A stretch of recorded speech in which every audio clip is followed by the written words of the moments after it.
Hey explorers, welcome to Pulteney, Vermont, where it's sugaring season. In this episode, we're going to show you how to sugar. That's right, you guessed it, a sugar maple. Take a look at those branches. Iconic. Down here you can see some leaves. It's awesome. That also tells us that it's a tree, a sugar maple tree. Do you hear those pups? Yes, I do. So first things first, you're going to remove the lid. Well, look, I just saw it dripping from the tap. Ideally, you'll put this in earlier in the season, because if you put it in late in the season, like it is now, beginning of March, you won't have any sap. Today's a really great day to do it, because last night it was very, very cold, and today it's pretty warm. It's about 40 degrees right now. So how this works is you drill a little hole, and you hammer this tap in, and then every time it warms up, the juices inside the tree warm up too, and then they drip right out of here. It just dripped again. We'll see if we can get dripping on the recording right here. I think we got it last time. Oh, my head is moving. There we go. There's a nice drip. So this is a high concentration of water in here. So because it was so cold last night, a lot of this is still frozen.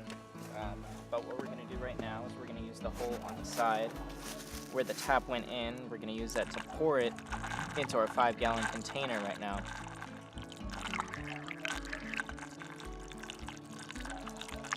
And you're going to need a lot of sap to get a very small amount of syrup. This is basically sugar water, like what hummingbirds would eat. So we're just going to go around a little bit and get a few different taps open. I don't know if you can see this here, this little flow here, but there's a bit of light refraction inside of it, in that little tiny river right there, that lets us know that this is actually sugar water. So like almost 1 p.m. here, and you can see the orientation of the sun, which is right about there, right behind this tree. So this particular tap has been in shade all day, so you can see inside of there is, if you can, solid ice. Oh wait, even on the tap. Yeah, so when you set up your taps, you're going to want to set them up on the north or south side of the tree generally. That way, when you come to collect the sap, it won't be frozen. Since this video is about making sap at home, making syrup at home, what you can do with these big chunks here, so you can really just throw it in the pot with the rest of the liquid. But that's an extra step that you have to take. And we don't have the stuff to do that. Well, you just need a big pot. Yeah, we don't have that. Yeah. People used to believe that this kind of stuff could cause immortality. It was actually used as kind of an elixir to heal wounds and help people feel better when they were sick, which is really interesting.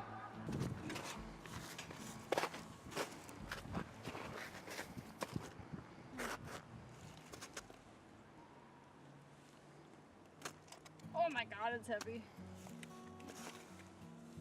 Okay.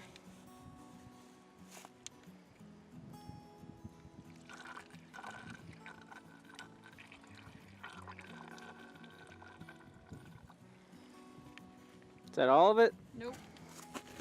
Just had to get a better grip.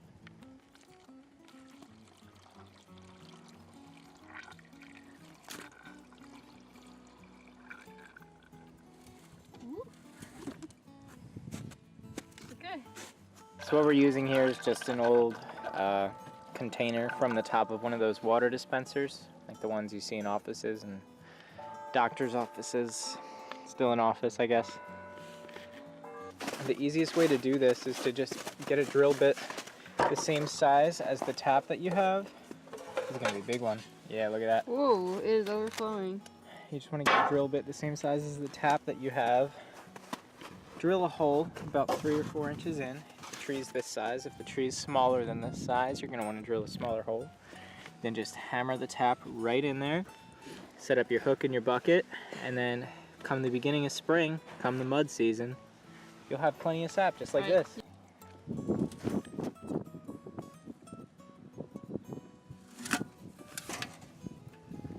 The camera's currently facing south right now, and this is the north side. So you can see what I was saying earlier about the direction that the tap is facing really impacting this. So we haven't looked at that one yet, but Here, let's do it now. yeah, this is the north side, which is the side that will get the least amount of sunlight. So you can see the amount of sap in here on the same tree compared to the amount of sap in here, which is next to nothing. This one is overflowing actively onto the ground. So your tap placement is very, very important because the tree isn't the only variable responsible for how much sap you're going to get out of it. The direction really does matter here. And we're about at 3 gallons right now inside of our Do you think? container. Yeah, it's a 5-gallon tank. So okay. with this one, that'll probably put us over 3 gallons. Oh, definitely. And yeah. then I think This is like, I feel like that would be like 2 gallons. I don't know. It looks like it. I'm not really good with that stuff though. I don't know, probably with all the ice. Yeah. But you can see the ice crystallizing and building up the side there. So that's really interesting. But after this, I think we're gonna start boiling, and then we're gonna Get everything sticky. Yeah, we're gonna get everything sticky. Super exciting. Hey guys, we're in the kitchen now. We're about to turn all of this sap into syrup, which is great. You can kind of tell better inside the discoloration here. You can definitely tell that this is not pure water, especially by the foaminess here. Basically what we're gonna do is we're just gonna boil it, which sounds a little bit oversimplified, but that's actually how you do it. Nowadays, commercial companies use reverse osmosis machines to directly separate the sugar from the water. We don't have one of those, so we're just gonna boil it down. So let's get these on the stove while we talk a little bit about syrup. So there's 3 types of syrup. Hopefully you're buying grade A syrup because that's what you can eat. There's amber. Wait, if that's what you can eat, why would anyone buy anything else? You shouldn't. Okay. Okay, so What's in here already? Oh, just water. a little bit of water from cleaning. So there's 3 grades of syrup. There's light, there's medium dark, which is amber, and then there's dark. And the darker it is, the more robust the flavor. There's actually a 4th grade of syrup, which people don't really know about, and it can only be used for commercial purposes because the taste is just overwhelming. It won't even taste like syrup. It's like concentrate, basically. So this would be the lightest grade of syrup that you could get, is just straight up sap, because the darker the syrup grade goes, the higher concentration of sugar is inside. So all these different grades of syrup are not actually different trees or different processes at all. The only difference is that the darker it is, the more it's boiled down. The first written documentation of doing this process was in 1606 by native peoples in Vermont, actually. That's so funny. Yeah, so I think we're gonna go for a light to medium syrup here. Does that sound good to you? Yeah. Alright, so we're not gonna boil it down as much as we could, and actually if you go past where it's the darkest stage, you can actually pour it out and let it cool, and it'll be hard candy, which is pretty neat. That is, oops, sorry. Most sugar maples will give you a 40-to-1 ratio. That's 40 of anything gives you 1 syrup. So 40 cups of sap, you get 1 cup of syrup. 40 teaspoons, you get 1 teaspoon. We had about 4 gallons, so to be honest with you, I have no idea how much we're gonna get. Yeah, how would we do that conversion? What would It we? would be 1/10 of a gallon, right? Yeah, it would be 1/10 of a gallon. Yeah, like point one. If you're doing this inside, you definitely want to have some windows open because a bit of the sugar is lost in the evaporation process, so your walls and ceiling are going to be really sticky. So you definitely want to have a window open for that. It's probably going to be very steamy too. If you've ever been to a sugar house, you know that everything's really sticky.